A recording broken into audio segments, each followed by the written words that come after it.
네, 마태복음 이제 5장인데 마태복음 5장 본문의 내용이 다소 힘들었습니까? 좀 졸렸습니까? 이게 법적인 내용이라서 그래요. 그러니까 이 법에 대해서 알면 만사가 형통합니다. 법은 힘이에요. 법은 정말 힘이에요. 여러분 우리가 사실상 많은 걸 안다고 하지만 몰라요. 우리 한번 쉽게 예를 들어봅시다. 우리 육체가 병들잖아요. 여러분 육체가 왜 이렇게 노화되는지 아세요? 그 근본적인 원리를? 우리 한번 얘기 좀 해볼까요? 왜 육체가 노화되는지 알아요? 나이가 먹으니까. 나이가 먹으니까. 세포, 네. 세포가 일정 기간 네네. 분열해서 네네. 성인체가 된 다음에 네네. 그 다음부터는 노화되니까. 아, 산화되는 거죠. 그렇죠. 산화예요. 중요한 거는 이 땅의 이 세상의 구성 물질이 산성이에요. 산성. 이 산성은 산소가 가지고 있는 특징이거든요. 그러니까 산성이 있으면 산성이라는 게 부식시키는 거예요. 그러니까 우리도 이 세상에 없이 만약에 진공된 곳에 우리의 육체가 있다면 사실상 더디 늙을 수도 있어요. 그거는 뭐 과학자들이 밝혀내고 의학자들이 밝힐 일이지만 근데 우리가 살아가면서 야, 이 세상에 산화가 되기 때문에 내가 늙어가지 내 육체가 안 좋지 라고 깨닫고 살아가지 손 좀 들어보세요. 거의 없잖아요. 그래서 이 산화를 막는 게 뭐냐면 알카리성이에요. 그 알카리성이 들어가서 산성과 알카리성이 중성이 되면 균형이 있는 거예요. 균형이. 그럼 이 알카리성이 뭐냐? 바로 이 세상에 있는 식물들이에요.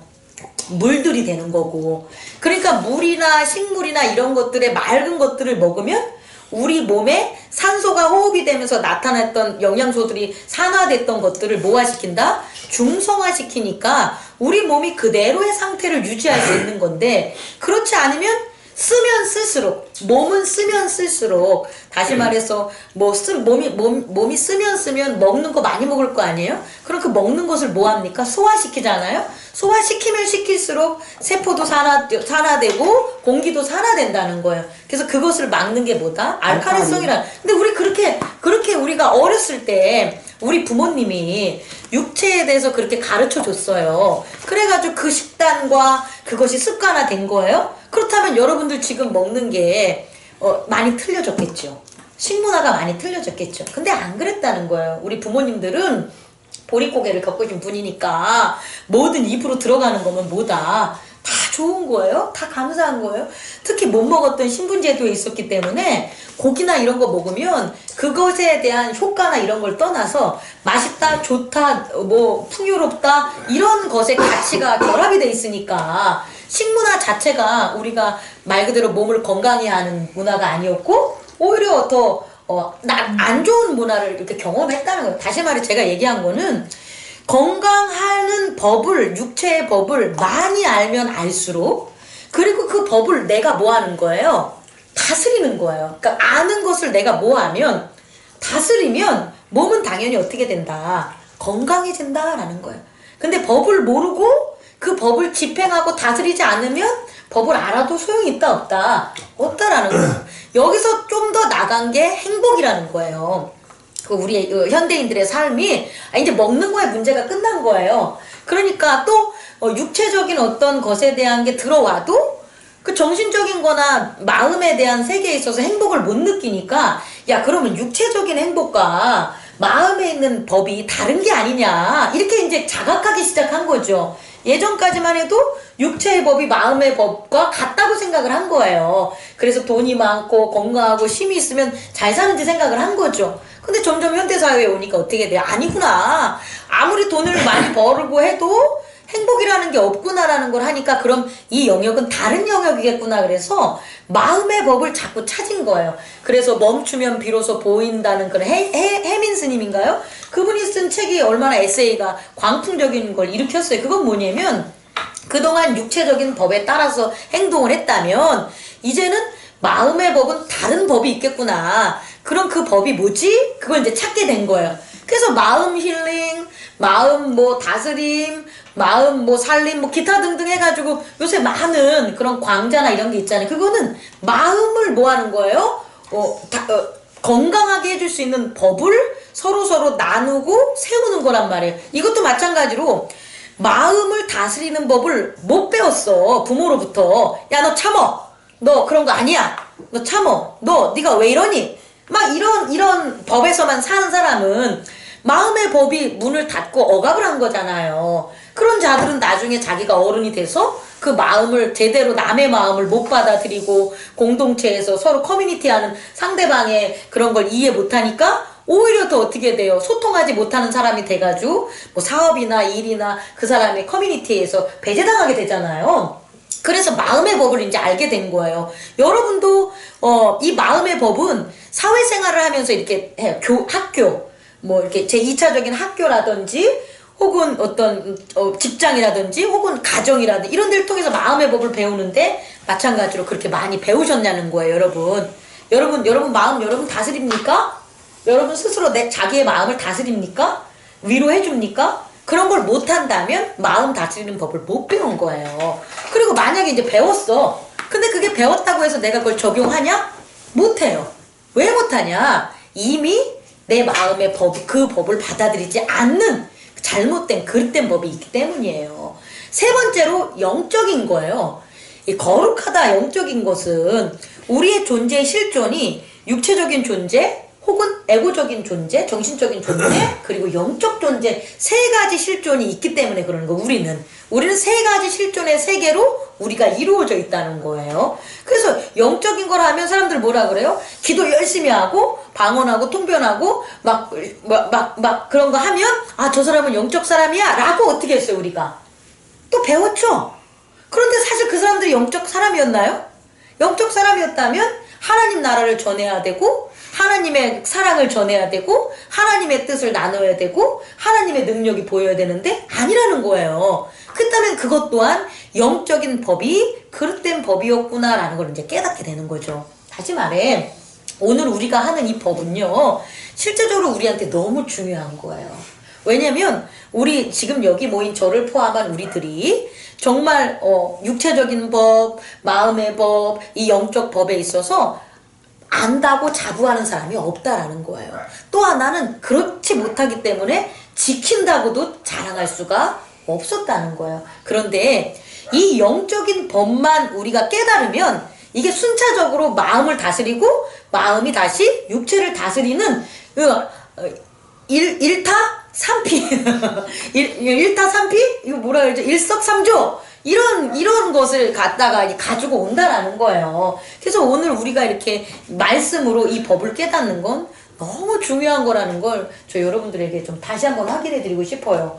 여러분 가장 중요한 첫 번째 세 가지 법 하나님 나라의 헌법이라고 할 수 있는 법이 뭐라 그랬죠? 첫째? 하나님 말씀을 하는 거. 거기서 순종이란 말 있잖아요. 빼요. 그냥 있는 대로 하나님 말씀을 먹는다. 하나님 말씀으로 산다. 이게 첫 번째 뭐라고요? 하나님 말씀으로 산다. 두 번째는 하나님을 시험하지 하나님과 나의 관계법이죠. 하나님을 시험하지 않는다. 그 다음에 세 번째는 하나님만 섬긴다. 그러니까 하나님만 섬긴다. 나라가 하나님의 나라니까. 아니 막말로 우리 집에서 아빠가 계신데 다른 아빠 모시고 오면 돼요? 안 돼요?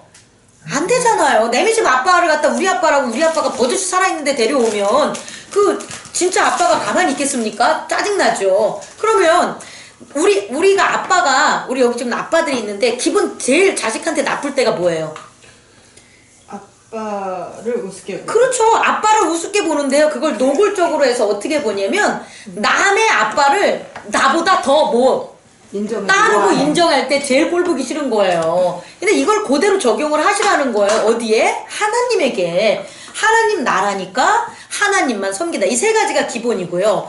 이 기본적인 것에서 살아가는 사람들과의 이제 법이 있는 거예요. 집중 좀 합시다. 네. 이런 하나님의 나라에서 나와 하나님과의 관계가 이 기본적인 세 가지 법이었다면 그럼 나와 하나님과 같은 사람들이 모였겠죠. 그죠? 그러니까 나는 다른 사람들한테 강요하지 마시고 여기 저 집중. 다른 사람들한테 이 법은 강요하면 안 되는 거예요. 어떤 법? 말씀으로 살아라. 하나님을 시험하지 말아라. 하나님만 섬겨라. 이건 나한테 하는 거라고. 내가 누구한테 해야 되니까? 나한테. 하나님하고 해야 되니까 나한테 하는 법이랑 남한테 이 법을 보지 말라고요. 남한테 이 법을 적용하니까 싸우는 거예요. 이해하실 수 있겠죠? 그건 나의 법이에요. 두 번째, 그런 사람들이 이제 모였어. 그럼 모이면 이 모인 사람들끼리의 법이 있을 거 아닙니까? 그 법이 팔복이라고 해요. 그 법이. 그래서 그 법의 팔복은 모인 사람들이기 때문에 예수님의 뭐가 된다? 제자들이 되는 거예요. 그래서 예수님의 제자들 간에 지켜야 될 법이 있는데 그 법이 뭐냐? 첫 번째가 가난한 자는 복이 있다. 하나님의 나라가 그들 거니까. 그러니까 여러분들은 첫 번째, 우리 중에 가난한 자들을 어떻게 여겨야 돼요? 귀하게 여기면 되는 거예요. 그들을 비판하거나 그들을 무시하면 안 돼요. 교회 공동체 내에서 가난한 자를 비판하거나 무시하면 된다, 안 된다? 안 된다는 걸 잊지 마세요. 뭐 가난한 사람만 천국 간다 이렇게 문자적으로 해석하지 마시고, 중요한 건 이 법이 하나님을 섬기는 공동체 안에서 적용돼야 되는 우리들의 생활법이 돼야 되는데, 그 법에 있어서 첫 번째는 가난한 자를 뭐한다? 비난하고 비판하고 무시하는 게 아니라 어떻게 된다? 귀하게 여기고 뭐 해야 된다? 섬겨야 된다. 왜? 하나님이 그러시니까. 자, 다시 적용. 하나님이 두 부류가 있어요. 하나는 가난한 자야, 하나는 부자야. 둘이 기도했어. 하나님의 마음이 누구한테 먼저 갈까요? 가난한 자. 네, 이해하셨죠? 이제 간단하게. 그럼 부자의 기도는 안 들어줍니까? 안 들어줘요. 부자가 그 재물을 가난한 자한테 나눠줬을 때 부자의 기도를 들어줘요. 여기까지 이해할 수 있겠죠? 그러니까 이 원리로 우리는 내가 가난해. 그러면 교회 안에서 더 긍휼함으로 뭐 하면 돼요? 기도하세요. 그럼 하나님의 역사가 더 그 교회에 뭐 한다? 임한다. 얼마나 멋집니까? 두 번째, 우리 중에 어떤 자가 있어요? 애통하는 자가 있어요. 그럼 애통하는 자가 있으면 뭐라고 합니까? 네가 잘못한 거지. 너 옹골 싸다. 이렇게 해서 판단하면 안 된다고요. 물론 애통한 데는 원인이 있을 거예요. 그렇지 않겠습니까? 물론 억울한 애통도 있지만 개인의 실수가 분명히 있지 않겠어요? 어리석음도 있겠죠. 근데 어리석거나 실수가 있거나 어쨌든 상관없이 그 사람이 뭐 한다면, 애통해 한다면, 슬퍼한다면 그 사람을 뭐 해라? 정죄하는 게 아니라 위로하다라는 게 우리 법이라고. 우리 제자들이 하는 법. 우리가 그래서 뭐 이제 저도 많이 바뀌지만 우리 안에 아프거나 혹은 좀 뭔가 일이 안 풀리거나 혹은 이제 교회에 어떤 일 때문에 참석하지 않으면 맨 처음에 우리한테 드는 마음이 뭐예요? 에이, 저 사람 왜 저래? 좀 똑바로 좀 하나님 믿지. 이런 마음이 들잖아요? 근데 그러면 안 된다고. 그러지 말고, 저 사람을 위해서 뭐 해주자? 기도하자. 저 불쌍하고, 저 힘든 저 상황을 어떻게 하냐? 같이 통화하면서 기도해주는 게 우리의 법이다라는 거. 세 번째 법은 어떤 법이라는 거예요? 온유해져라. 그랬어요. 온유해지는 것은요, 아까도 얘기했지만, 온유는 죄의 길에 서지 않는 거예요. 온유하지 않으면 이렇게 생각하면 돼요. 온유하지 않으면 어쩔 거야? 죄를 짓는 거예요. 네, 온유하지 않으면 죄 짓는 거예요. 온유하지 않는 게 뭐예요? 시기하고 화내고. 질투하고 화내고 분노하고 때려 부시고 이런 게 온유하지 않는다는 거예요. 그러니까 온유한 자는 하나님이 기업을 복으로 준다 했으니까, 그거는 뭐, 복을 줬기 때문에 온유해. 이게 아니고, 우리가 따라야 될 법이 뭐다? 온유하자. 세 번째, 예수의 제자들은 뭐 해야 된다? 온유해야 된다. 네 번째 법은 뭐예요? 의에 줄이고 목마르자. 의에 줄이고 목마르자는 건 뭐냐면요, 옳은 것. 예수 그리스도의 옳은 것. 예수 그리스도를 의라고 했었으니까 예수 그리스도에 뭐 하는 거예요? 줄이고 목마르자. 그 소리예요. 말씀에 목마르고 줄이자 이 소리예요. 말씀을 너무너무 사모하는 거예요. 아유, 뭐 요번 주에 교회 가면 목사님이 좋은 말씀 해주시겠지. 그래서 일주일 동안 가만히 앉아있는 게 아니고, 목사님이 요번에는 마태복음 4장을 했으니까 요번에 마태복음 5장을 할 텐데 어떤 말씀을 하실까? 적어도 그런 기대와 소망 속에 마태복음을 알려고 5장에 대해서 미리미리 뭐 날마다라도 묵상하고, 그런 가운데 깨달은 것들, 그거를 이제 주일날 목사님이 말씀하시면 나는 이걸 이렇게 깨달았는데 목사님 또 이렇게 전달해 주시는구나, 이렇게 하는 것들이 의에 줄이고 목마른 자라는 거예요. 다 다 이루어졌어. 우리 교회는 평안해. 우리 교회는 뭐 목사님도 뭐 말씀도 설교 잘하시고 또 오는 사람들도 이해력이 있고 또 뭐 먹을 거 없고 할 것도 없으니까 뭐 그냥 가자. 이러면 안 된다는 거예요. 하나님 나라에 대해서는 먼저 그 의와 그 나라를 구하는 열성과 열정이 있어야 되는 거예요. 그게 바로 우리가 지켜야 될 법이다. 네 번째 법이 다섯 번째입니까? 네 번째인가요? 의에 줄이고 목마르자. 그 다음에 긍휼이. 그게 몇 번째예요? 긍휼. 다섯 번째. 다섯 번째. 긍휼이 여기자. 이 긍휼이라는 것도 아까 얘기했지만 아유 그냥 우린 그런 마음 있어요. 저 지나가다는 우리 국어라는 사람한테 나 1,000원도 준 적 있고 500원도 준 적 있고 다 있어요. 이렇게만 하고 넘어가면 안 된다는 거예요. 그러니까 긍휼이 여기는 건 이런 거예요. 뭔가의 상황에 안쓰러운 걸 보면 마음이 너무 불편해서 이것을 어떻게 하는 거예요? 위로를 해주는데 실질적으로 어떻게 해주냐? 뭔가를 도와주는 거예요. 그냥 말로만 배고파서 어떻게 하세요? 기도하세요. 하늘에서 쌀을 주실 거예요. 하나님이 주실 거예요. 기도하세요. 이건 긍휼히 여기는 게 아니라는 거예요. 긍휼히 여기는 건 뭐냐면 며칠을 굶으셨어요. 아이고 어떡하세요? 그러면 잠깐만 기다리세요. 제가 우리 집에 있는 거라도 드릴게요 해서 갖다 주는 거. 이게 긍휼히 여기는 거라는 거예요. 예? 그냥 지나가는 건 안 돼. 예를 들어서 뭐 요새 한간에 말 많죠. 차에서 막 이렇게 교통사고가 나는 모습을 보면 그걸 도와주지 않고 카메라로 찍는데요. 그리고 그냥 보내는 거야. 그게 아니라 정말 어떠한 상황이 딱 벌어지면 그거를 어떻게든 뭐해요? 도와주려는 그런 실질적인 행하는 마음, 그리고 그 행동, 그게 뭐다? 긍휼히 여기는 마음. 그러면 우리를 그렇게 도와준다는 거예요. 우리가 어려움과 여건이 있을 때 누가 하나님이 우리를 그렇게 도와준다는 거예요. 지금 앞에 있는 모든 것들은 우리가 다 그 법을 지킬 때 가난한 자를 귀하게 여기면 우리 또한 어떻게 돼요? 가난하지 않고 귀하게 하나님이 여겨준다는 거고, 애통하는 자를 위로하면 우리가 애통할 때 뭐 한다는 거예요? 위로해 준다는 거고, 그리고 온유하게 하면 우리에게 기업을 맡긴다는 거고, 의에 줄이고 목마르면 의를 배부르게 뭐 해준다는 거예요? 주신다는 거고, 우리가 긍휼히 여기는 자를 긍휼하게 여겨서 실질적으로 도와주면 우리를 긍휼하게 하나님께서 여기신다는 거고, 그 다음에 마음을 청결하게 하자. 이게 법이라고요. 마음을 청결하게 하셔야 됩니다. 마음에 있었던 모든 생각들이 하루 이제 아침에서 이제 일과를 보잖아요. 그리고 집에 들어가서 잠을 자거나 이렇게 마무리할 때는 그냥 자지 마시고 예수 그리스도의 도를 닦으니까 지난 시간을 쭉 돌이켜요, 하루를. 그래서 오늘 행복했습니다 그러면 감사의 기도를 하시고요. 오늘 뭔가 막 이렇게 마음에 거리낌과 화낸 거가 있으면 그걸 뭐하라, 기도하고 회개하고 주무시라고요. 그럼 싹 없어지는 거예요. 그리고 또 중요한 건 그 기도 속에 잠자는 동안 하나님이 역사를 해주신다는 거예요. 하나님이 역사해 주셔서 그걸 다 풀어줘요. 그럼 내가 기도를 하니까 그 다음에 상황이 변한 것에 대해서 또 하나님께 뭐 해야 되는 거예요? 감사해. 이 마음이 청결한 건 정말 중요한 법 중에 하나예요.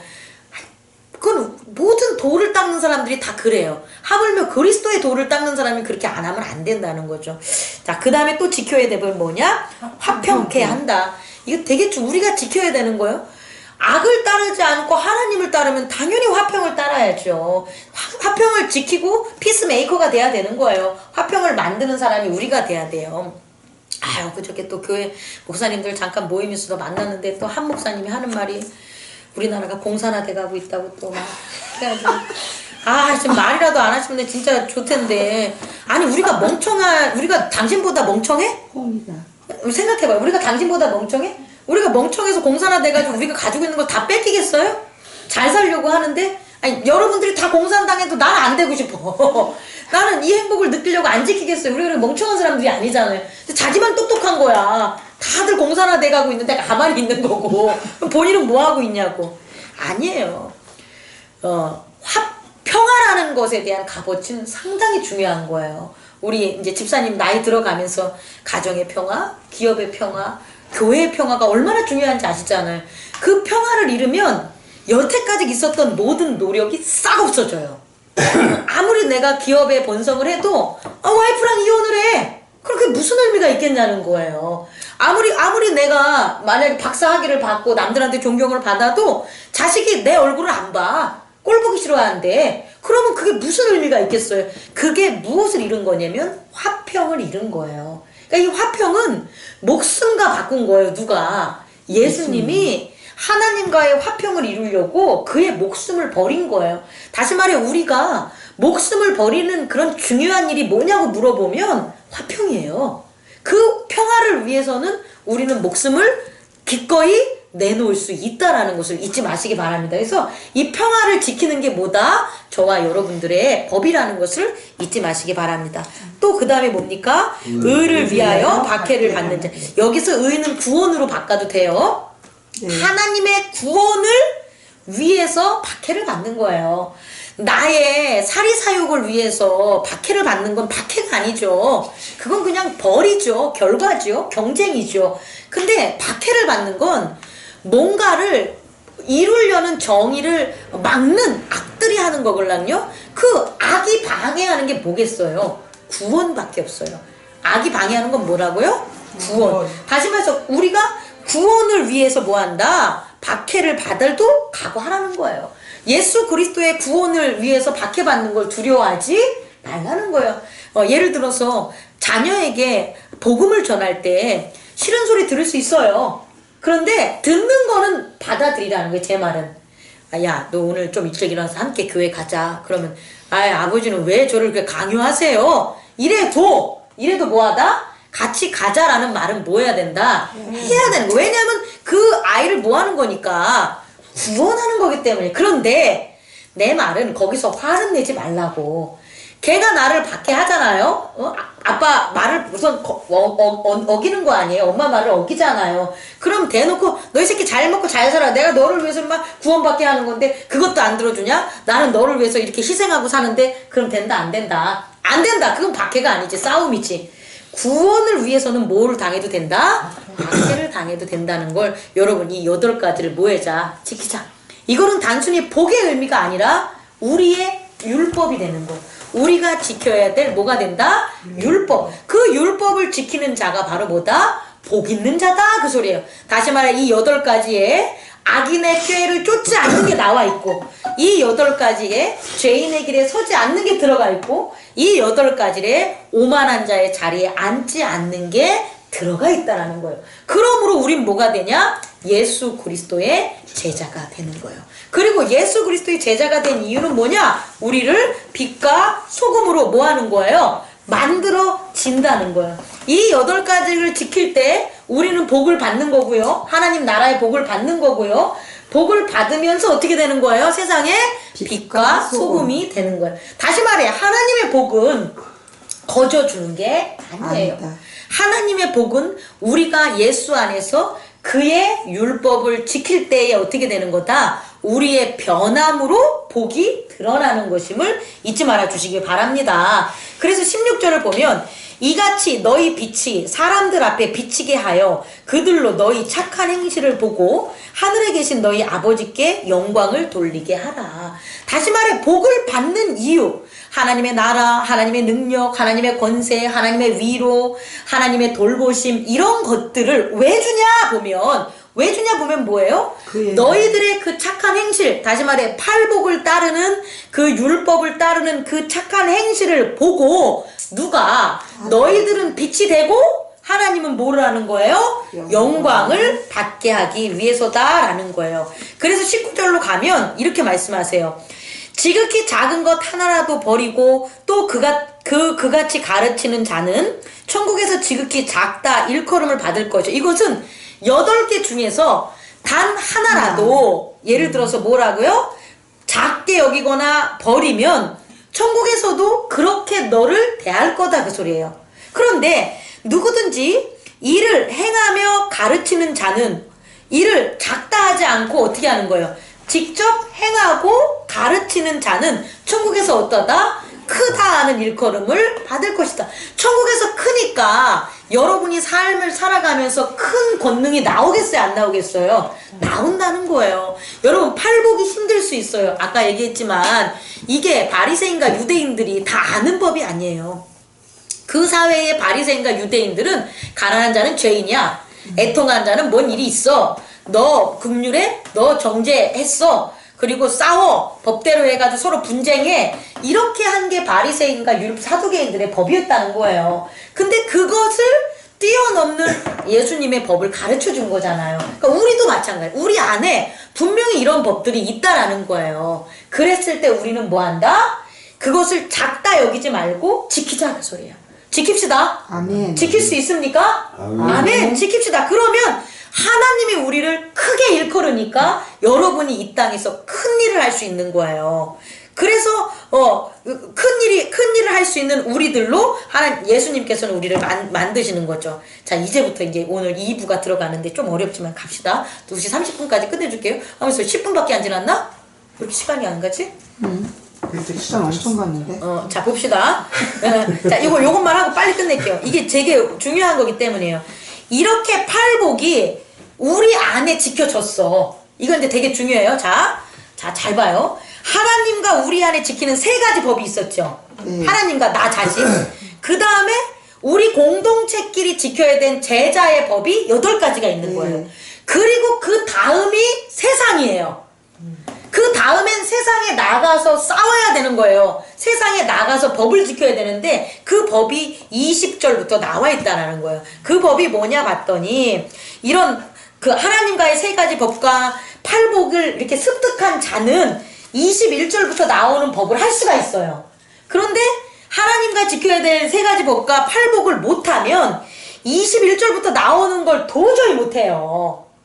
이해하실 수 있으시죠? 그럼 어떤 게 있나 한번 봅시다. 21절에 봤더니 한번 읽어보세요. 시작. 옛사람에게 말하마 살인하지 말라. 누구든지 살인하면 심판을 받게 되리라 하였던 것을 너희가 들었으나 나는 이제 옛사람한테 한 게 아니라 나는 너희에게 이른데 뭐라고요? 형제에게 노하는 자마다 심판을 받게 되고 형제를 나가라 하는 자는 공회에 잡혀가고 지옥에 들어간다 이 소리예요. 이해 갔죠? 그러니까 예수님이 이런 팔복과 하나님과의 세복을 그 법을 지킨 사람은 무엇을 해야 되냐면 밖에 나가서 믿지 않는 형제도 나가라 라고 하면 된다 안 된다? 안 된다. 이게 뭐냐면 욕한 거예요. 이 못된 놈아, 이 미련한 놈아, 이 멍청한 놈아, 이게 나가라 하는 거거든요. 그러니까 살인하는 것만 그 죄가 아니라 형제한테 뭐 하는 것, 욕하는 것이 뭐다? 죄다는 거. 자, 왠지 설명해 보세요. 왜? 멸시를. 그 근본적인 것은 예수님이 구원을 하러 왔기 때문이에요. 예수님의 구원의 세계가 우리 땅에 뭐 한 거예요? 열린 거예요. 예수님의 구원의 때가 안 열리면 살인을 한 자는 살인의 법만 받아. 근데 살인하지 않는 자는 그대로 같이 잘 산다니까. 근데 중요한 건 예수님의 구원이 열리면 예수님의 구원을 막는 게 그게 뭐가 되는 거예요? 살인하는 거라는 거예요. 왜? 예수님의 구원이 뭔데? 영생이잖아요. 생명이잖아요. 근데 그 생명을 못 얻게 만드는 거란 말이에요. 그럼 그 예수님의 생명을 못 얻게 만드는 게 뭐냐 봤더니 형제에게 뭐 하는 거예요? 욕하는 거예요. 아니 제일 여러분들이 형제랑 제일 기분 나쁠 때가 뭐예요? 형제랑 이렇게 을절할 때가 욕 먹을 때잖아요. 아니 마음이 안 맞아도 욕 안 먹으면 그렇게 미워하는 게 안 나타난다니까요. 아니 나는 쟤 별로 안 좋아해 이 정도야. 아니 나는 쟤 싫어 안 좋아해 이 정도인데 쟤가 나한테 욕을 한다니까? 그럼 어떻게 돼? 넌 내 원수야? 이렇게 되는 거예요. 되게 재밌어요 우리가 살아가는 게. 그래서 우리가 실제적으로 우리 인간관계에서 살인하는 건 뭐다? 욕이라는 거 잊지 마세요. 그러니까 욕은 참으면 돼. 그러니까 입속에서 안 나오면 돼. 그 마음속에 어떻게 하는 것까지 못 맞겠지만 이걸 분출해가지고 뭐 한다? 토설해서 욕하면 된다 안 된다? 안 된다. 근데 이거를 그냥 가볍게 여기면 안 돼요. 뭐라고 나오냐면 공회에 잡혀가고 지옥불에 들어간다 그래요. 지옥불에. 이거 변명할 사람 많지 않겠어요? 이 얘기를 바리새인과 율법학자들한테 그동안 이렇게 같이 있었던 그 사람이 이걸 듣는다고 생각해 보세요. 누가 가룟 유다라든지 뭐 베드로라든지 이런 친구들이 이 얘기를 들었어요. 그럼 할 말 없겠어요, 여러분? 아니 아니 내가 쟤한테 실수로 아니 이 나쁜 놈아 이렇게 한 건데요. 너 나가 뒤져라 이랬는데요. 아니 제가 그 말했다고 아니 저를 갖다가 지옥불에 들어가요 제가? 이럴 거 아니에요. 아니 예수님 지금 농담하세요? 아니 이런 상황이라니까요 여러분. 우리도 그렇다니까요. 우리가 왜 형제한테 욕을 합니까? 왜 부모를 잘못 섬기고 왜 자녀한테 욕을 합니까? 그래도 회개하면 돼. 이게 있는 거예요. 그래도 회개하고 뭐 하면 하나님 봐주실 거야. 이게 하나님이 시험하는 거라니까요. 아니에요 여러분. 여러분의 마음속에 욕을 나오는 건 단순히 말이 아니라 그 마음속에 그 사람을 죽이는 아주 악이 뭐 하고 있는 거예요? 또아리 틀고 있기 때문에 욕이 나오는 거예요. 그래서 그 악을 버리지 못하면 너는 어떻게 된다? 지옥불에 던져줄 수밖에 없어. 그러니까 이게 얼마나 무서운 일입니까? 무서운 일이죠. 나는 이렇게 저기 맞아요. 한다. 사실이네요. 예, 맞죠. 이 목사님들이 이런 걸 갖다 경각심 있게 성도들한테 안 가르쳐서 그 교단에서 싸우고 그러는 거예요. 목사님 스스로가 지옥불에 던져요. 성도 한 명이 목사님 성경에 그렇게 싸우면 지옥불에 던져줘요. 그럼 싸우겠습니까? 야, 너 임마 입 다물어. 네가 누구한테 성경을 가르치려고 그래? 이게 바리새인들과 율법학자들의 태도예요. 오늘날도 동일하다는 거예요. 우리들도 동일할 수 있어요. 그러니까 이 법을 지키십시오. 그럼 이 법은 팔복에 뭐만 지키면 돼요? 온유한 자에 들어가면 되잖아요. 그죠? 온유한 자 들어가면 시기 질투 그거 안 하고 분쟁 분노 안 하니까 형제한테 뭐 하는 거예요? 이렇게 나가라라 하지 않겠죠. 미련한 놈이라 하지 않겠죠. 자, 이걸 지키시기 바랍니다. 아멘. 그 다음에 그거에 대한 게 22, 23, 24절에 나오니까 읽어보시고요. 자, 26절에다 그 다음에 이제 예수님께서 말씀하신 게 뭐냐면 간음하지 말라라고 옛날 사람은 했는데 뭐라고 했어요? 28절에 예수님은 나는 너에게 이른데 뭐라고 한다고요? 음욕을 품고 여자를 노릇하자다 마음이 가능하다. 네, 이거예요. 간음한다는 게 직접적으로 손만 잡고 어떤 밤자리를 하고 그런 몸의 육체적인 것만 하면 그게 뭐다? 간음이다라고 해서 이전 사람들 옛 선지자들은 얘기했지만 아니야. 너희 마음에 뭐가 있으면 너희 마음에 음욕을 품으면 그가 어떻게 되는 거야? 이미 간음한 거야. 자, 이건 왜 그럴까요? 왜 이게 이미 간음할까요? 우리가 구원이 예수님의 영생이 육체로 하는 거면 상관없어요. 예수님의 그 구원이 육체가 되면 육체만 더럽히지 않으면 되잖아요. 근데 예수님의 구원은 영적 구원인 거예요. 그러니까 다시 말해 마음에 간음하는 게 있으면 영이 뭐 한 거예요? 이미 간음한 거죠. 그럼 그 영이 더러워진 거니까 어떻게 되는 거예요? 죄를 짓게 된 거라는 거예요. 그러니까 다시 말해 우리는 육체적인 것을 예수님은 가르쳐준 게 아니라 율법은 육체에 대해서 가르쳐줬다면 육체의 실존이라면 예수님은 뭐의 실존? 영적 실존에 대해서도 가르쳐준 거예요. 왜? 니네들이 영적으로 하나님의 뭐니까? 자녀니까 그 법을 가르쳐준 거죠. 자, 그 다음에 그래서 뭐냐면 눈 빼! 손 찍어버려! 이렇게 한 거예요. 눈도 빼버리고 손 찍어버려. 근데요 여러분 웃지 마세요. 이게요 이런 법이 있는 데는 이게 지켜져요. 이게 지켜져요 이렇게. 근데 안 지켜져. 우리나라처럼 어린아이 뭐 성폭행하고도 5년 살다 나와. 이 말이 되냐는 거지. 애 하나는 죽어가는데 한 500년 때려봐. 안 해. 사우디처럼 잘라버려. 예. 그럼 된다니까. 근데 그게 남자들이 그 하나님의 법을 몰라서 이러는 거야. 내가 봤을 때는 판사들이. 근데 이 법은 되게 중요해요. 아무쪼록 뭐 자꾸 페미니스트 이건 아니고요. 이 성경에 나와서 제가 하는 거예요. 이 얘기는. 근데 이건 맞긴 맞아요. 우리가 정말 음욕을 품은 사람은 제가 이제 어렸을 땐 몰랐는데요. 이게 나이를 먹으니까 사람 인상을 딱 보면 그 인상에서 눈빛에서 느껴져요. 뭔 생각을 하고 있는지. 그러면 싸해. 그 사람은 가기 싫어. 그죠? 생략. 자, 이걸 다 아는 거니까 생략. 그 다음에 세 번째로 한 게 뭐냐면 아내를 버리거든. 또 일렀거든 가요. 아내를 버리거든 이혼 증서를 뭐라고요? 써줄 것이라고 옛사람들은 했는데 32절 우리는 뭐 하라고요? 음행한 이유 없이 아내를 버리면 간음이다 그 소리예요. 음행한 이유 없이. 이게 사실 오늘 참 힘든 내용이었어요. 이 말씀을 우리가 선포하는 게. 근데 다행히 시간이 없어서 선포를 못했네요. 근데 오늘날 이혼하신 분들이 많죠. 그죠? 앞으로 이혼하실 분도 있나요? 이 법이 말씀으로 듣기 전에 있었던 것은 다행으로 여기십시오. 이 법을 말씀으로 듣기 전에 그랬다면 그땐 못 깨달은 거잖아요. 그죠? 그러니까 오히려 감사하세요. 이혼을 했다면 감사해서 이걸 이제 깨달아서 다시금 이혼하지 않게 해주심이 감사합니다라는 감사기도를 해야 되는 거예요. 이걸 이 법을 몰랐던 전전까지 막 소급해서 적용하라는 소리가 아니고, 그래서 우리들은 이 말씀을 오늘 여러분들 정밀하게 들었잖아요? 그러면 아내나 남편이 외도하기 전엔 이혼하지 말라고요. 바람 피기 전에? 네. 그게 법이에요. 바람 피기 전에. 아셨죠? 그리고 정말 바람 피면 이혼하세요.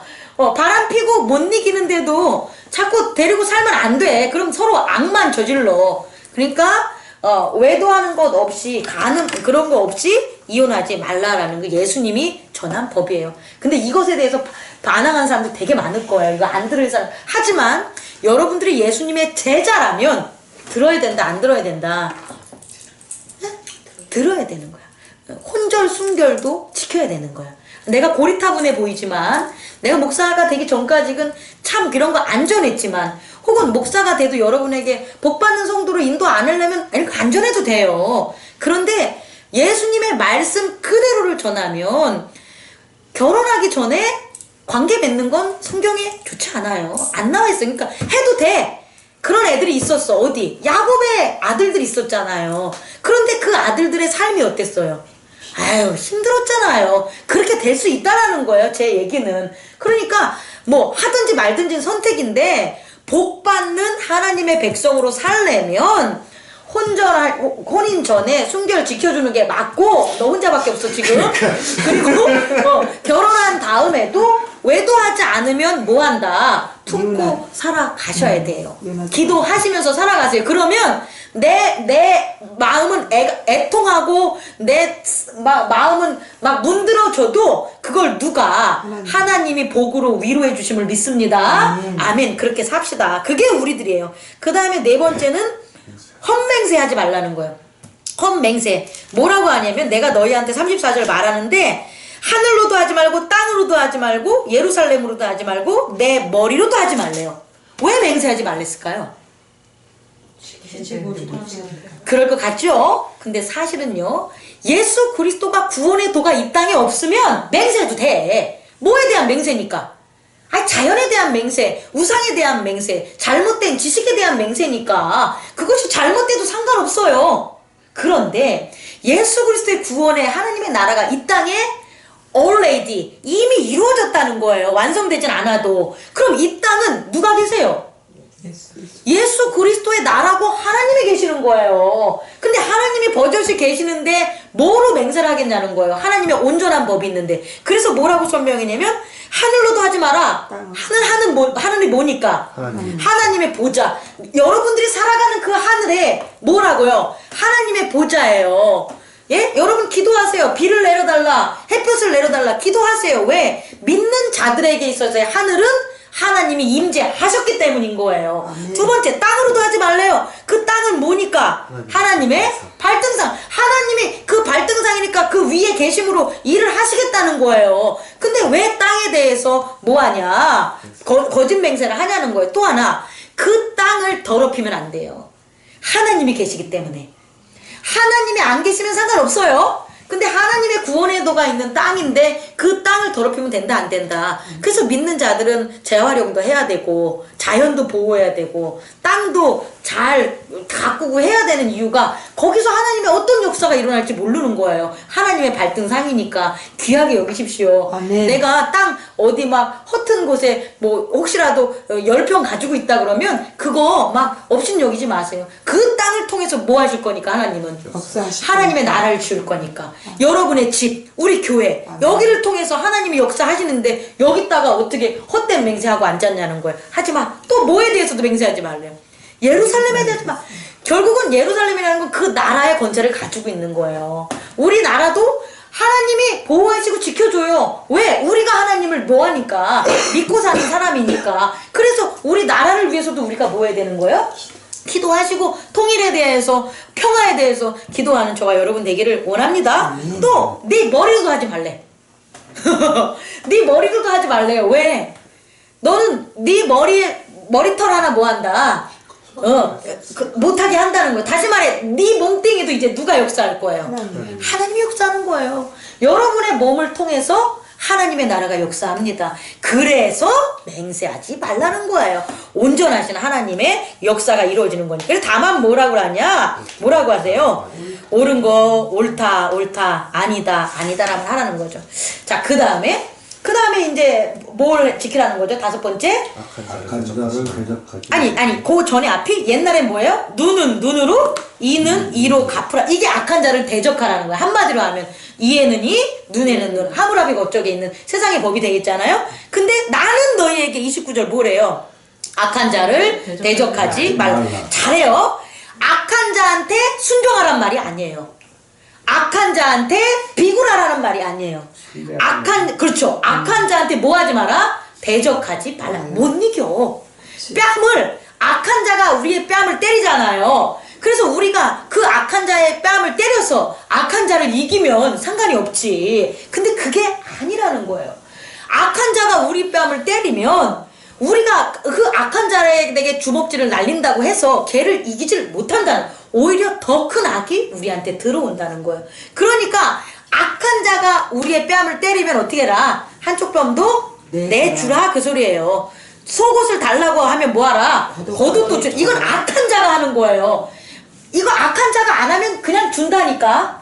여러분, 긍휼히 여기는 것, 위로하고 구제하는 거 앞에 나왔잖아요. 그럼 그냥 주잖아요. 근데 우리가 안 주는 이유가 뭐예요? 싸우는 이유가 뭐예요? 악한 자 때문에 그러는 거란 말이에요. 그런데 그 악한 자가 너를 그렇게 시험해도 뭐하라? 대적하지 마라. 그래서 치면 맞고, 속옷 달라면 겉옷 주고, 억지로 오리 가자 그러면 어떻게 해요? 심리까지 가주고, 또 내게 구하고 꾸는 자는 뭐하라? 족벌해라 그 소리예요. 이해하시죠? 이해하십니까? 그건 악을 뭐하기 위해서? 제거하기 위해서 그런 거예요. 그래서 뭐라 그러냐면 내 이웃을 사랑하고 요거부터 사야할 이 뒷부분이구나. 요것은 악을 떨어뜨리기 위한 방법이라는 걸 잊지 마시기 바랍니다. 그 다음에 여섯 번째로 하는 게 뭐냐면 내 이웃을 사랑하고 내 원수를 미워하라. 이제 연관된 건데 우리 옛날 사람들은 이웃만 사랑하고 원수는 뭐 하라는 거예요? 미워하라 그랬는데 나는 너희에게 뭐라고 얘기한대요? 너희 원수를 사랑하며 너희를 박해하는 자를 위해 기도하라. 왜요? 왜? 왜일까요? 또 하나 더 구원이 안 끝났어. 구원이 안 끝났어요. 다 맞았는데 예수님 때문이에요. 다시 말해 여기서의 원수는 내 원수가 아니에요. 나 때문에 일어난 원수가 아니라 내가 예수님의 제자기 때문에 공격하는 원수예요. 이해하실 수 있겠습니까? 다시 말해 그 원수는 사실상 이런 거예요. 오승화 집사님이 저를 막 제가 마음에 안 들어.